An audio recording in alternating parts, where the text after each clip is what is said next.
The Assembly will now hear an address by His Excellency Anwar Ibrahim, Prime Minister and the Minister of Finance of Malaysia. I request protocol to escort His Excellency. I have great pleasure in welcoming His Excellency Anwar Ibrahim, Prime Minister and Minister of Finance of Malaysia. I invite him to address the Assembly. Dipersilakan Yang Amat Berhormat. Assalamualaikum warahmatullahi wabarakatuh dan salam Malaysia Madani. Izinkan saya bagi pihak negara dan rakyat Malaysia mengemukakan pandangan ke arah keamanan dan kesejahteraan PBB New York September 2023. When this August Assembly was established almost 80 years ago, the world was still reeling from the horrors of a catastrophic bloodletting that our nations resolved should never be repeated. A decision profound in wisdom, magnanimous in intent, and bold in ambition was made so that the General Assembly would become the main deliberative, policy-making, and representative organ of the United Nations. A decision that manifested no less than the very strength and courage of our convictions. By giving equal voice to the sovereign nations of the world, the founders of the United Nations pursued a vision of a more democratic world predicated on the dictates of equity and justice. This was a vision that consigned to the past the predations of the strong of the weak, the strong over the weak, of the rich and powerful over the poor and the marginalized, and of the big powers over the rest. That vision, in my opinion, has been utterly shattered to pieces. Today, we find that the major powers and those that aspire to greater international status are increasingly casting the United Nations aside for smaller, supposedly more efficacious platforms. As the powers that be continue to pay lip service to the imperative of multilateralism, we see the emergence of minilateralism instead, effectively becoming fragmented configurations of power. Mr. President, we are living in a deeply polarized world. We are seeing major power rivalry unfolding with consequences that will negatively impact nations, especially the smaller ones in the regions of conflict. The upshot is that we are confronted with a geopolitical and geostrategic dilemma. While the major powers continue to assure that a binary choice is not being imposed, the reality for many is that it is the only choice offered. Unchecked, this will ultimately lead once again to a world where the masses are unrepresented, where the few rule over the many, and the many resent the few. The lofty ideals and principles enshrined in the UN Charter call upon nations to resolve their disputes through peaceful means and refrain from the threat or use of force against the territorial integrity and sovereignty or political independence of any state. We condemned unequivocally the Russian invasion of Ukraine.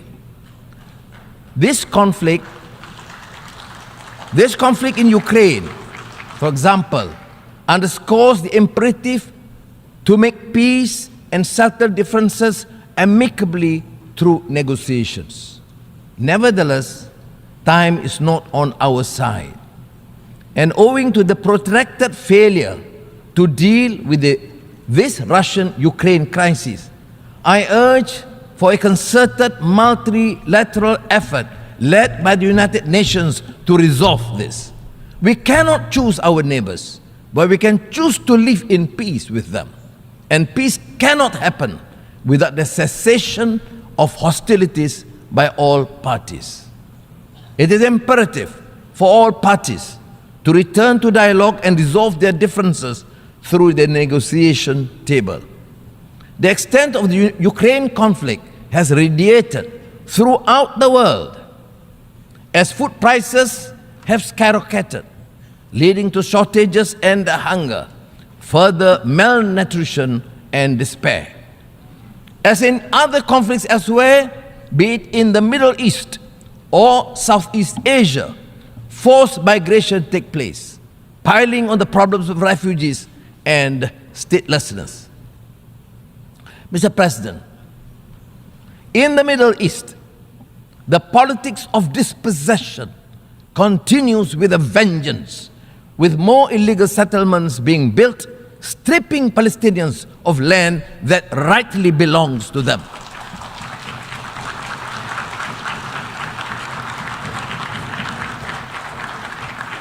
This constitutes a gross violation of international law. It also poses an insurmountable obstacle to a two-state solution, not to mention the continued killings. There is also flagrant hypocrisy in dealing with the issue of Palestine. The international community must speak up against the atrocities committed towards the Palestinians, even as they so vehemently speak out against human rights violations, injustice, and abusive regimes. On Afghanistan, Malaysia remains deeply concerned with the dire humanitarian situation in the country. This is especially so given that the country is grappling with its third consecutive year of drought and devastating locust infestation that severely undermined wheat harvests. On our part, Malaysia is committed to continue its existing people-to-people relations with Afghanistan, including through the provision of humanitarian aid. However, we remain resolute and firm in our call on the authority of Afghanistan to reverse their exclusionary and discriminatory policies against women and girls. Denying their right to go to school is a violation of the teachings of Islam, not to mention the UN Charter and the multilateral framework of human rights. They are also profoundly detrimental to the future of Afghanistan. Mr. President, we are deeply horrified by the continued post-coup violence and instability in Myanmar. This is currently among Southeast Asia's and ASEAN's biggest strategic and humanitarian challenges in recent years. The barbarism and depravity inflicted upon the people of Myanmar is indefensible and goes against the values or principles shared by the peoples and the region, in the region and globally. The support of the international community, including the United Nations, is crucial to urge continuously and maintain the necessary pressure on the military authorities to reverse their course. Inasmuch as the principle of ASEAN centrality dictates the continued atrocities must end, Malaysia calls on Myanmar to immediately implement the ASEAN 5-point consensus towards achieving peace and stability in the country.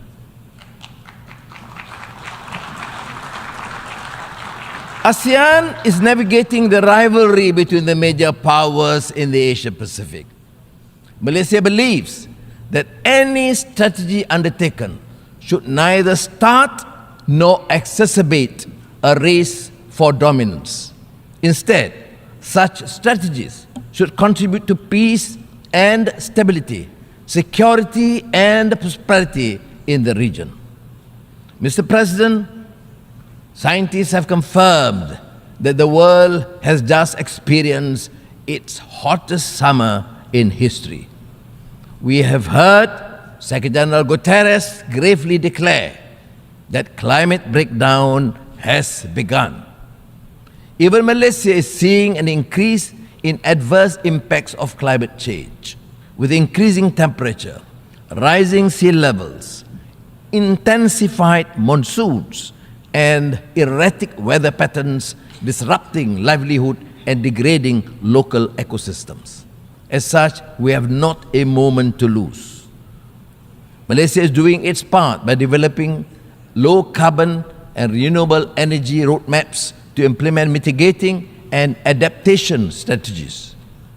The newly launched National Energy Transition Roadmap should aid us in achieving our NDCs as well as lighting the path towards our net zero aspirations. Discussions on climate change in the absence of equity, justice, and the necessary means to assist and empower countries to undertake greater climate action is an exercise in futility. We also urge the developed countries to fulfill their commitment of mobilizing $100 billion a year to support climate ambition endeavors of developing countries, while recognizing that trillions of dollars per annum will be needed in the near future.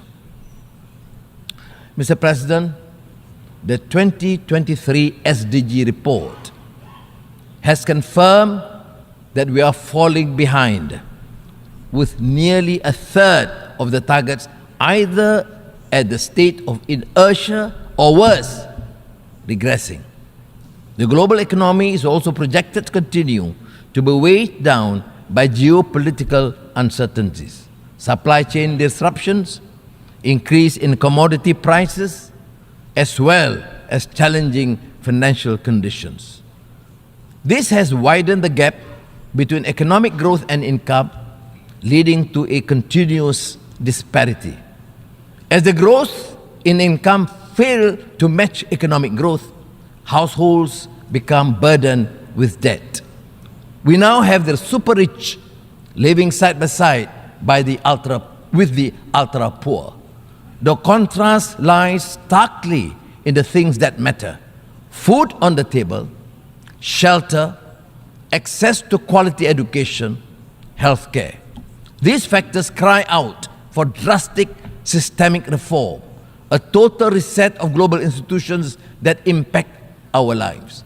Or else we will continue to face widening inequality, setting apart nations and peoples.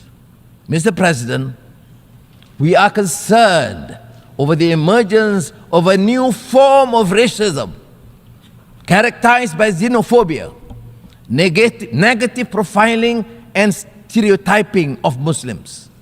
This is manifested in an alarming trend of hatred, intolerance, and acts of violence against Muslims and their sanctities.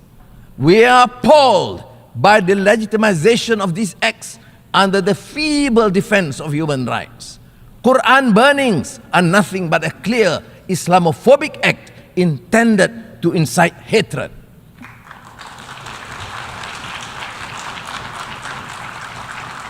Inaction in the face of such blatant provocation to a religion is simply irresponsible and sends a dangerous message to humanity. We must embody the values of acceptance, tolerance, and mutual respect. We must promote intercultural, inter-civilization, and interreligious understanding and cooperation. We must unite our faith in common cause to promote understanding and goodwill amongst our peoples and strengthen peace and harmony among nations. Mr. President, these are indeed tall orders, but that is the very reason we are here. I truly believe that no challenge, however formidable, is insurmountable if we secure the collective commitment of this global community, the member states of this august institution. What we need is trust and the conviction to make the world a better place, the will to work together on a platform of consensus and solidarity. Early this year, Early this year, I introduced Malaysia Madani, a vision built on the pillars of core values that we believe are indispensable in any harmonious, thriving, and peaceful society. Compassion, ihsan and rahmah, respect, trust and amanah, innovation, prosperity, and sustainability. These basic principles and moral values also apply in the context of our relations with other countries. Whether it is G7 or G20 or G77 or APEC or the world's largest FTA, there is no denying that multilateral collaboration is the sine qua non for any effective and sustainable resolution to the crises that the world is beset with. In this regard, it bears stressing that Malaysia's commitment to the UN and the multilateral system is born out of the strong conviction that all countries, no matter how big or small, rich or poor, strong or weak, have a common responsibility towards creating a better world for tomorrow.